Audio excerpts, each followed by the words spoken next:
Fixed deposit, जिसे FD भी कहते हैं, पॉपुलर इन्वेस्टमेंट ऑप्शंस में से एक है और ये इसलिए पॉपुलर है क्योंकि इसमें लोगों को गारंटेड रिस्क फ्री रिटर्न मिलती है।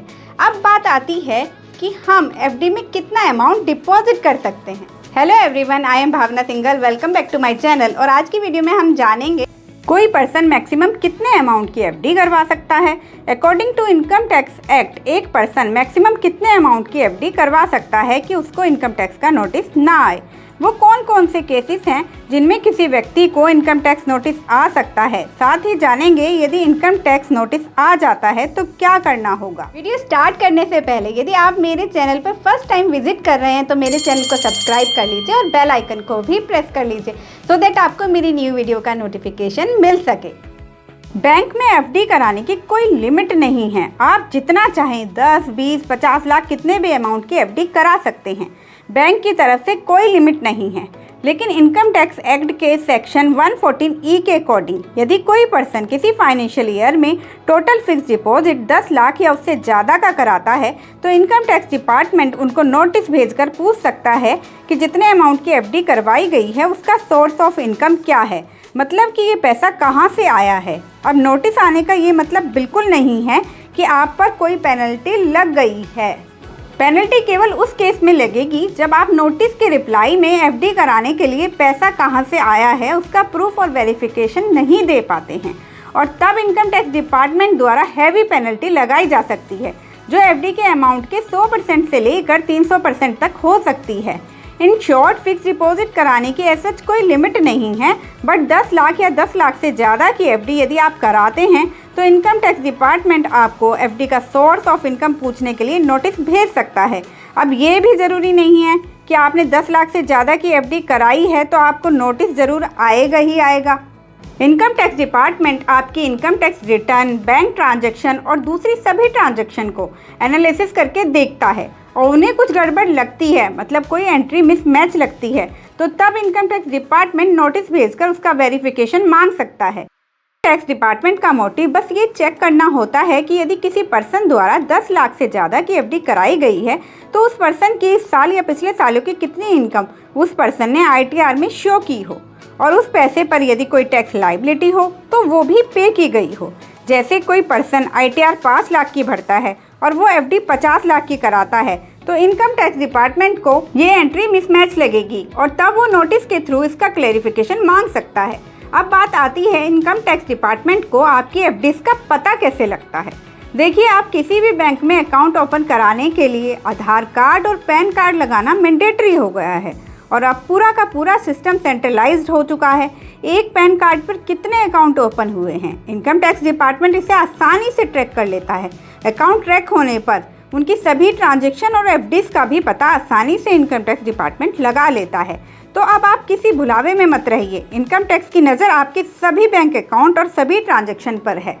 चलिए अब कुछ केसेस के थ्रू जानते हैं कि कब आपके पास इनकम टैक्स नोटिस आ सकता है।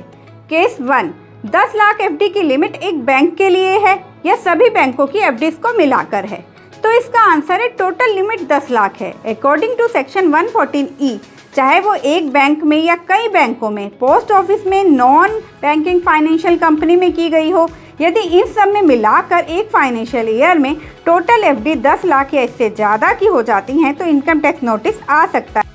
चलिए इसको एक एग्जांपल के थ्रू समझते हैं। मिस्टर एक्स ने फाइनेंशियल ईयर 2023-24 में एक 10 लाख की एफडी एसबीआई में, दूसरी 5 लाख की एफडी आईसीआईसीआई बैंक में और 2 लाख की टाइम डिपॉजिट पोस्ट ऑफिस में कराई। तो इस केस में हम मिस्टर एक्स द्वारा फाइनेंशियल ईयर 2023-24 में जितनी एफडी कराई गई है उनका टोटल अमाउंट देखेंगे। Total amount 10 lakh plus 5 lakh plus 2 lakh total 17 lakh हुआ, जो कि 10 लाख की लिमिट को क्रॉस कर रहा है। तो इस केस में मिस्टर एक्स को इनकम टैक्स डिपार्टमेंट से नोटिस इशू हो सकता है। कुछ समय पहले तक इनकम टैक्स डिपार्टमेंट को किसी पर्सन की एफडी का पता केवल तभी चलता था जब बैंक इसकी रिपोर्ट इनकम टैक्स डिपार्टमेंट को करता था, और सभी बैंकों को केवल तभी अपनी कस्टमर की एफडी की जानकारी इनकम टैक्स डिपार्टमेंट को देना जरूरी होता था जब कस्टमर की एफडी उनके यहाँ 10 लाख या 10 लाख से ऊपर की होती थी। पहले इसका बेनिफिट उठाते हुए लोग 10-10 लाख से कम की एफडी हर बैंक में करा लेते थे और इनकम टैक्स डिपार्टमेंट को इसका पता नहीं चल पाता था, क्योंकि एफडी 10 लाख से कम होने की वजह से बैंक द्वारा इसकी रिपोर्टिंग इनकम टैक्स डिपार्टमेंट को नहीं की जाती थी। बट अब ऐसा नहीं है। अब तो आप चाहे 1 लाख की एफडी कराएं, सिस्टम इतना एडवांस हो चुका है। इनकम टैक्स में AIS एनुअल इनकम स्टेटमेंट और TIS टोटल इनकम स्टेटमेंट आ गए हैं। आपके सभी बैंक अकाउंट और एफडीज की उन पर मिलने वाले इंटरेस्ट आदि की जानकारी इनकम टैक्स डिपार्टमेंट को हो जाती है। आप भी अपना AIS या TIS चेक करना चाहते हैं तो इनकम टैक्स की वेबसाइट incometax.gov.in पर जाकर अपने अकाउंट को लॉगिन करके बड़ी आसानी से अपना AIS और TIS फॉर्म देखकर पता लगा सकते हैं कि उनमें कौन कौन सी एंट्री शो हो रही हैं। तो ओवरऑल कंक्लूजन ये है कि 10 लाख की लिमिट अलग अलग हर बैंक, पोस्ट ऑफिस या NBFC के लिए ना होकर सभी बैंकों, पोस्ट ऑफिस आदि से कराई गई टोटल एफडीज के लिए है। केस 2, क्या पिछले साल की एफडी के रिन्यूअल को भी इस लिमिट में काउंट किया जाएगा? तो इसका आंसर है नहीं। एफडी के रिन्यूअल को 10 लाख की लिमिट में ऐड नहीं किया जाएगा, केवल न्यू एफडीज पर ही 10 लाख की लिमिट अप्लाई होगी। चलिए इसको एक एग्जाम्पल की हेल्प से समझते हैं। मिस्टर एक्स ने फाइनेंशियल ईयर 2023-24 में अपनी पिछले साल की 4 लाख की एफडी का रिन्यूअल कराया और एक न्यू एफडी 8 लाख की बनवाई। तो इस केस में न्यू एफडी जो मिस्टर एक्स ने बनवाई है वो है 8 लाख की। तो यहाँ मिस्टर एक्स ने 10 लाख की लिमिट को क्रॉस नहीं किया है। 4 लाख की एफडी पिछले साल की थी, वो न्यू एफडी ना होकर पुरानी एफडी का रिन्यूअल था, तो इसलिए उसको 10 लाख की लिमिट में जोड़कर नहीं देखा जाएगा। तो यहाँ मिस्टर एक्स को इनकम टैक्स का नोटिस नहीं आएगा। केस 3, थोड़ा थोड़ा पैसा हर साल बैंक में जोड़ा जाए और किसी साल में उस पूरे पैसे की एफडी करा ली जाए, तो क्या 10 लाख से ज़्यादा होने पर इनकम टैक्स का नोटिस आ सकता है? यदि कोई पर्सन हर साल थोड़ा थोड़ा पैसा बैंक में जोड़ता आ रहा है तो इस पैसे का प्रूफ बैंक ट्रांजैक्शन में होगा, जिससे पता चल जाएगा कि उस पर्सन के पास ये पैसा किसी एक साल में न आकर धीरे धीरे आया है। तो पहली बात तो उस पर्सन को इनकम टैक्स नोटिस आएगा ही नहीं। दूसरा, यदि नोटिस आ भी जाता है तो आसानी से नोटिस के रिप्लाई में bank transaction with proof show कर देंगे, तो कोई प्रॉब्लम आने वाली नहीं है। जैसे कोई पर्सन हर साल 1-1 लाख रुपए 10 साल से जोड़ता आ रहा है और मान लेते हैं वो पैसा जुड़कर 13 लाख रुपए हो गया और अब उनसे पूरे 13 लाख के अमाउंट की एफडी करा ली गई, तो इस केस में वो पर्सन 10 लाख की लिमिट को क्रॉस कर रहा है, लेकिन तब भी उस पर्सन पर इनकम टैक्स का कोई नोटिस नहीं आएगा, क्योंकि ये पैसा किसी एक साल में नहीं आया है, कई सालों में जुड़ता हुआ आ रहा है। अब सेम रूल एफडी को तुड़वाकर न्यू एफडी बनवाने पर भी अप्लाई होगा।